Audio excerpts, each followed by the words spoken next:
Good Friday morning, Jet fans. Good football Friday morning, Jet fans. It is 7:46 a.m. It is December 13th, 2019, Friday the 13th. I won't make any corny jokes about what kind of nightmare Friday the 13th has been for the Jets. The game did end before midnight last night as the Jets and Ravens kicked off Week 15 in the NFL. Again, can't believe how far into the season we are. The Jets have never won in Baltimore since the Ravens, or since the team has returned to Baltimore, um, and that continued last night. Jets lost 42 to 21. The 14 and a half to 16-point spread was not even close, but I'll get into it a little later on how some key plays and some key calls may have kept that spread for the Ravens to cover. But no conspiracy theories here. Before we get into the recap of last night's game, let's look around the NFL this week as Week 15 will continue through Sunday and Monday, of course. A big game will be in Pittsburgh, where the Bills and the Steelers are both vying for playoff spots. Now, the Steelers could probably only make a wild card, and right now they're in a weird wild card slot. They are the sixth seed. The Bills are the fifth seed. The Bills are a game behind the Patriots.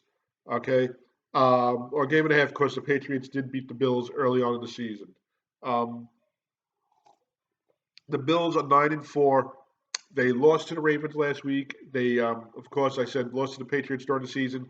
Gave a big a run for their money, but fell short.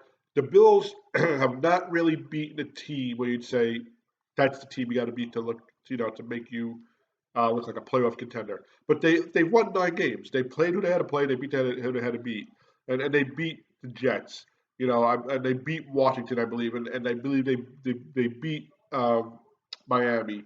So when you put them in front of you, um, and I think they beat the Giants if I'm not mistaken either. Put the teams in front of them. They've beaten them. They're 9-4. They really need this win for two reasons: to keep up with the wild card and to pull away from the other wild card teams. Also, to possibly win the AFC East, which can come down to Week 17, as the Bills will play the Patriots next week. So a win this week, and then a win against the Patriots next week will make for a very interesting Week 17. Um, Another good game to look at is Rams Cowboys. Now, this is the irony of the NFC East this year and the NFL as a whole, I guess. The Cowboys are 6-7. They're at home. They're a point and a half underdogs. The Rams are 8-5. They may not make the playoffs, but the Cowboys could possibly win their division. Um, I like the Cowboys to win at home. I like the Cowboys to have some um, offensive plays against the Rams to put them away. I don't think it's a close game. I think the 1.5 points is way too low. I think the Cowboys win by 4 or 5 points minimum, possibly 8 or 9 points. I just don't think the Rams are that good. They're up and down all year. The Cowboys, and listen, the Cowboys have lost 4 in a row, but things are getting hot there in Jerryland, and I think this is a statement game for the players, maybe the coach, and maybe to Jerry Jones. Like I said in my videos in previous weeks, I don't think the coach comes back. He's on the list to come back as a Giant coach. I don't like that either, but Cowboys win. I think the Cowboys win the NFC East, and that's the only team from the NFC East that goes into the playoffs. And I think they're one and done then. They'll host their playoff game at Jerry World and not be successful. Um, let's see, who else do we have? Chiefs and Broncos. Chiefs are trying to maintain in the playoff race, not only for the division but possibly for a higher seed. They're at 9-4. Broncos are 5-8. They're playing at Kansas City, which is always a hard place to win. Kansas City has dropped a couple of games there this year. They're giving the Broncos 9.5. I take the points 9.5, but I think the Chiefs win this game. Um, we have Packers Bears, always a grudge match. I mean, this is Jets Patriots. This is Giants Philly, Giants Dallas, Giants Washington. Um, whatever you want to call it. Uh, you know, Packers 10-3. They're home against the Bears 7-6. The Bears did win last week. but the Packers, I think, are just going to be too skilled for the Bears. I think the Packer defense will be too much for Trubisky. I don't think he has the success he had last week. In a game where you'd say, well, it's a 3-10 team playing a 6-7 team, the Eagles go to Washington after beating up on the Giants Monday night. When I had to come back, and I should say beaten up, but I should say beat the Giants Monday night after having coming back, forcing overtime after being down, I believe it was like 14-3 or 14-0. They go to Washington. Washington has a good team. Um, Let me say that over. Washington has a team who, to me, is like the Jets. They put out effort every week, but just don't have enough skilled players or enough talent or right coaching.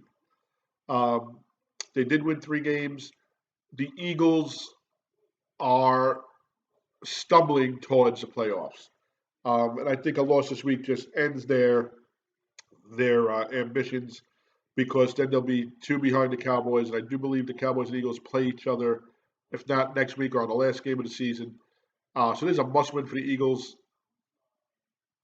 I think the Redskins with the 4.5 win. I think this comes down to a late kick for the Eagles to win it. I don't think the Eagles walk over a 3-10 team, and a team like that should not make the playoffs. Um, let's see. 49ers are at the Falcons. Um, in every facet of the game, the Falcons should lose. They're 11.5 point underdogs. They're playing in San Fran. The San Fran defense is great. Garoppolo has really um, brought up this offense.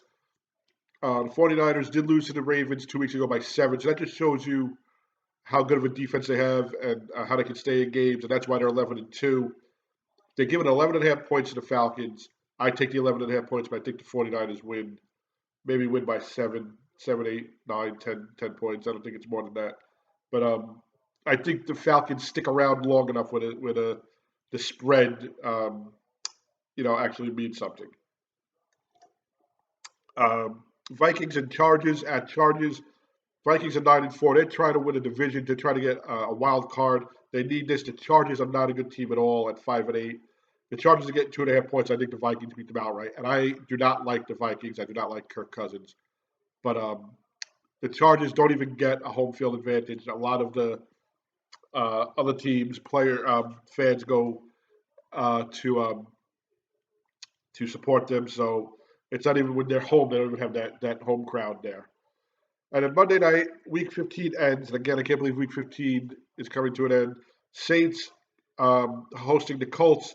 Saints 10-3, giving 9.5 to the Colts, and I take the Saints with the points. I think the Saints win by at least obviously 9.5 for 10 points. I think they win by more than 2 touchdowns. So the Jets, as I stated earlier, lost to the Ravens, 42-21. And the Jets, listen, I'm not going to say had a shot in this game, but they made this game interesting early on. First of all, the Baltimore Ravens have the #1 rushing offense, and that has to do with their running back, and it has to do with Lamar Jackson. Lamar Jackson last night rushed 8 times for 86 yards. Okay, he led his team. Okay, just to put that in perspective, 8 rushes for 86. Le'Veon Bell ran 21 times for 87 yards.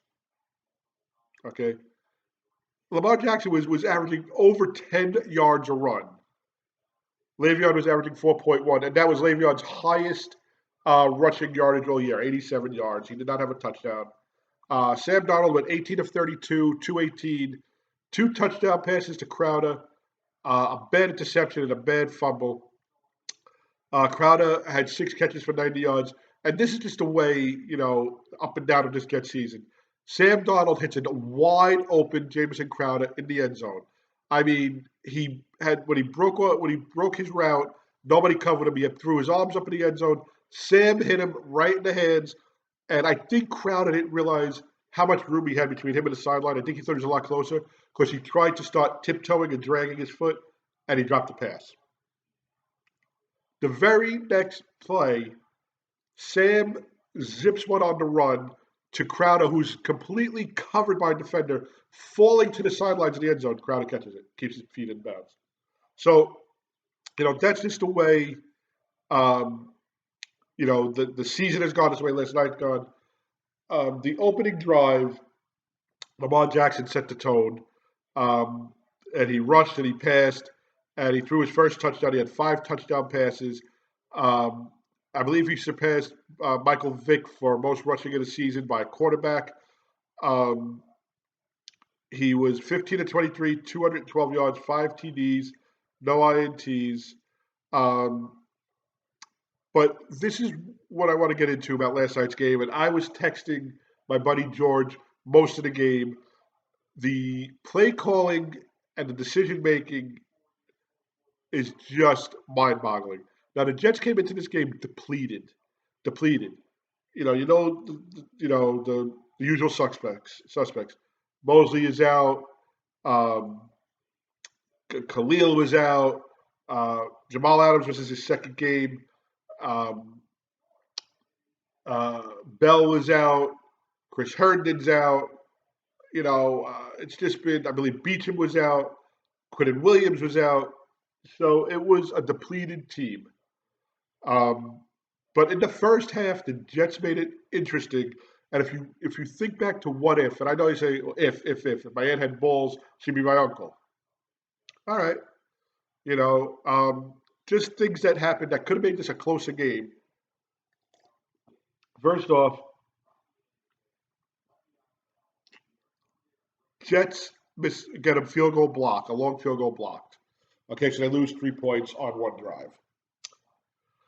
Next drive, the Jets get the ball, they score a touchdown. Okay, the first 3 possessions that the Ravens had, they scored touchdowns. So it was 21-7, could have been 21-10. Okay, keep that in mind, 21-10. The Jets then get the ball deep inside Ravens territory. And I want to say it was in the red zone. I'd be lying if I said, if it wasn't, if I'm insisting.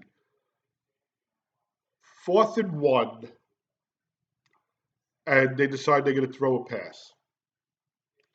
And it's just a horrible, terrible choice. Okay. Um, and, at that point, if you kick a field goal, it's 21-10. You're still down by 11. They go for the touchdown. Robbie Anderson is mugged in the end zone, and they don't get the call. So let's just say they don't score a touchdown if they score another field goal. Now you're looking at 21-10, should have been 21-13. The Jets then get a great punt return, okay, by Berrios. And Berrios has been proven to move the ball a little bit, okay. They get the ball again across the 50. They get close where they could do something. Late in the first half, Sam throws an incredibly dumb interception. Um, he was looking for his tight end Brown, I believe. Brown was in double coverage. Brown, instead of now, listen, I don't know who you don't know who's at fault. You know what the route was supposed to be. You don't know what the pass was supposed to be. Brown kept going. The pass was short, and it hit the defender right in the chest. Okay, so you're talking maybe another 3 points there. So you're looking at 21-16, possibly 21-13 at the half. Okay, missed call, what have you. Second half starts. Okay, and go back and forth. The Jets again go on a run. Okay, Crowder gets a touchdown. It's they are back in it, but it's so far behind. They're playing from behind the 8 ball the whole game. Okay, it should be at this point maybe 28-17, should be 28-20, but now it's they have 14 points to show for it, and not even 14 because Ficken misses the extra point. Okay, and yes, I believe the Ravens kick a makes an extra point, but the squandered opportunities, terrible play calling, and then you get bad officiating as well. The Jets then, okay, punt. The ball clearly on replay, first of all, Okay. Ball clearly on replay, you can see changes its trajectory. It goes a different way. The Jets run down and they down it with inside the 2 and a 1. One of the Jet defenders is pointing at it, hit the Raven receiver, the kick receiver, the punt receiver. Okay, now the first thing is why they just pounced on it and didn't pick it up and roll into the end zone is beyond me. If they knew it hit the guy, that's knowing where you are. That's knowing what to do. I'm not saying try to scoop it up and run. You landed on it, roll into the end zone because if it's a live ball, it's a touchdown. Secondly, they go to replay. They go to commercial, they go to replay, and they're showing the ball either hits the shoulder or the back of the foot, or even both of the defender, because the ball actually comes down one way, looks like it hits him, turns the other way over, end over end, then hits looks like the back heel of the defender and skips another way. No, they give the ball back to the Ravens. Another squandered opportunity. The Jets block a punt, okay, and bring it into for a touchdown. A punt for a block for a touchdown. 21 points. They missed out on getting the ball on the 1. That could have been another 3-7. So that's 24 points. They missed the field goals, 25 points. They missed the field goals is 27 points. Missed extra point is 28 points. Okay, and then the 4 and out on the pass to Robbie is another 3, possibly 7. So you're talking 31 points. Now, yes, they lost 42, but that changes the game. There's another sequence where now Sam had that bad interception. He had a fumble because he was just getting under pressure a lot. He throws a perfect, beautiful pass up the sidelines on a go route to Jeff Smith, who from last week, I believe, was on the practice squad. The pass went 30 yards. Jeff Smith ran 18 yards. He stopped and went. And you could see when he hesitated, that was a step he lost on getting the ball. Or else that ball is caught and it's a touchdown. So again, more miscommunication. If first of all, I don't know why that excuse me, that play isn't designed to go to Robbie Anderson. I don't know why that play isn't designed to go to Crowder. I don't know why that play isn't designed to go to Le'Veon anybody. Vincent Smith, who was 3 for 40 last night. 3 for 40 last night. So he was averaging like 13 yards a run, a catch. I don't know, but then after another squandered 4th down, Sam goes over to the sideline, and this was caught on camera. I didn't catch it. I saw it on Twitter. Then NFL Network showed it a few moments later. He goes to the sidelines, and it's fails or falls, whatever you want to call the second string quarterback. I mean, fails would just be par for the course this year. Adam Gase and Sam Darnold, and the backup quarterbacks just kind of looking, listening to what they're talking to each other. And Gase, you can see, is a little pissed off. Darnold just looks like he's beat up. And Donald goes to walk away, and he turns to say something, or says something, and then he gives him like a brush off to Gase, and he walks away. In the background, now again, this is all speculation. Le'Veon Bell is on the bench, and you can see him almost smirk. So I don't know what was said. I don't know the exchange. It was a bad drive, but a lot was made out on Twitter. NFL Network tried to figure out what was going on. Nobody in the post game asked the coach or the quarterback. The coach again gave a backhanded compliment. The first one wasn't a compliment, where basically he said the play was the right play to call. All the receivers ran the routes right on that interception. So what he's saying is that Sam threw the ball to the wrong place. In the same post game, he also said that Sam was going to be a good quarterback and he's on his way there. I don't know. Listen, the Jets were 14.5-point underdogs in the week started. I think it went up as far as 16 before kickoff. Okay, they were 5-8 last night. They're 5-9. The Baltimore Ravens are 12-2, and you know what? They were 0-2 10 weeks ago. They were 2-2 10 weeks ago. Okay, they won 12 in a row, 10 in a row. They won the division for the second time in these 2 years, and they're favorites to go to the Super Bowl. You know, AFC favorites to go to the Super Bowl. How often do you hear that? Last year it was Kansas City can possibly make it to the Super Bowl. They are favorites. They already beat with Super Bowl champions. Okay. Um, there's going to be a lot going on with this team in the coming weeks in the offseason.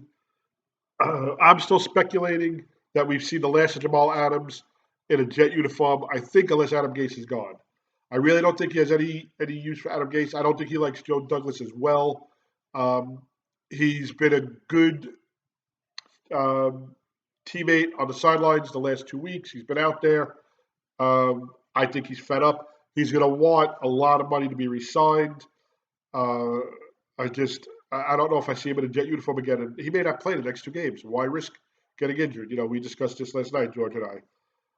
Le'Veon Bell was brought here from Mike McCagnon. He was paid a lot of money.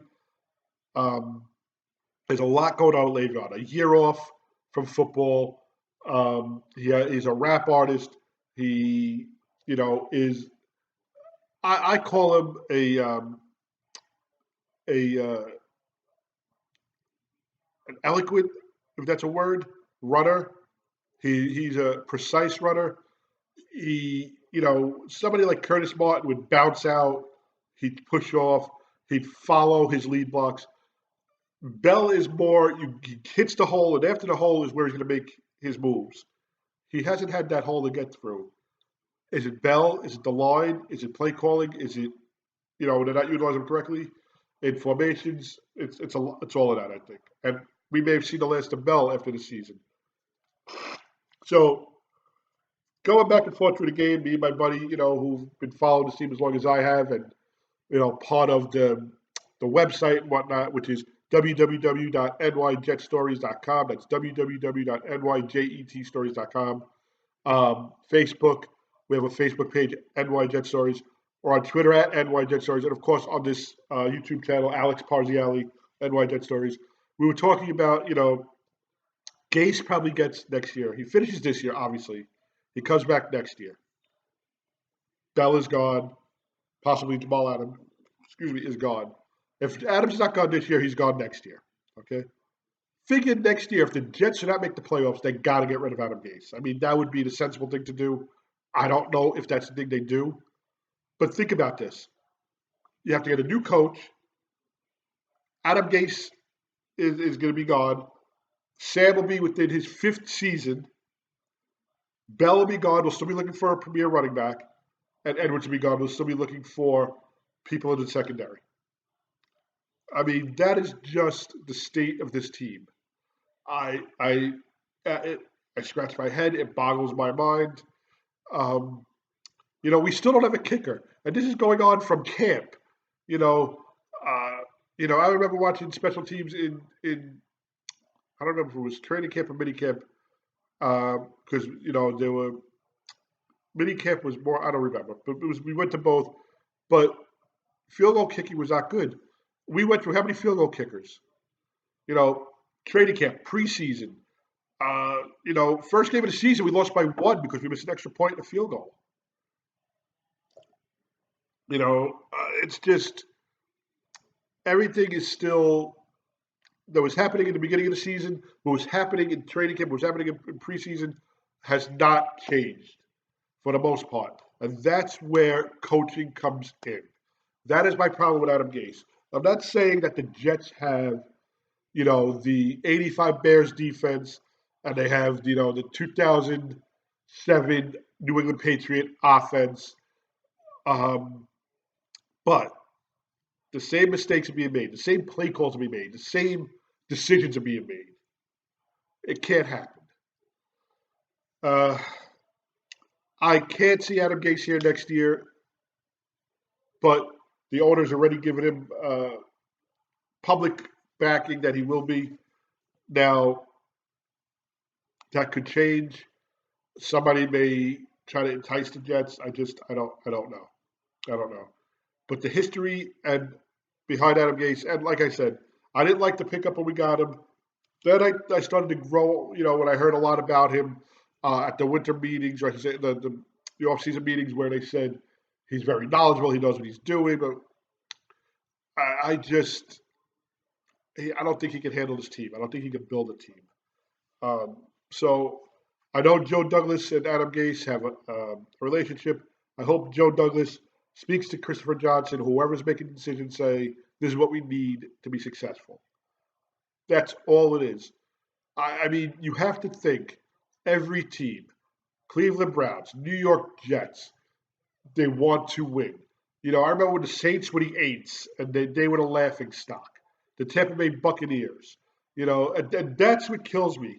All these teams, when I was growing up, the Saints were the worst teams. The Saints have won a Super Bowl. Okay. The Tampa Bay Buccaneers were horrible. They were an expansion team that came in the 70s. They won a Super Bowl. Okay. Um, the Patriots were horrible. 85 to win to the Super Bowl. I mean, they just ran into a Chicago team that was not going to stop for anybody except the Dolphins that year on a Monday night. Um, the so teams that have had histories of being bad for multiple years have turned the corner and won at least one Super Bowl. Um, you know, it's heartbreaking. I said back after the draft, I said back minicamp, I said back, I really thought we were a 9-win team. I really thought we could squeak a a wild card spot if it fell the right way. I thought we would be where the Buffalo Bills are right now, and we are very far from there. We need offensive linemen, we need defensive linemen, we need an edge rusher, we need secondary help. I mean, I like the young boys who are up there now, but they don't have nearly the experience or a clue of what they need to do right now. They get beat, and that'll come with experience. But how much more time are we to give up? Robbie Anderson has really turned out to be a very fine wide receiver. I think he's a 2. I don't say he's a 1 yet. He could be a 1, but he has to stay um, out of trouble off the field, and he has to be consistent on the field. Have a great weekend. We will recap on Monday for all the NFL games. Of course, we won't recap any Jet games since it was last night. So next week will be a little different as well. Maybe Monday we'll go over some memories with the Jets of past years where we did have some hope, where we did have some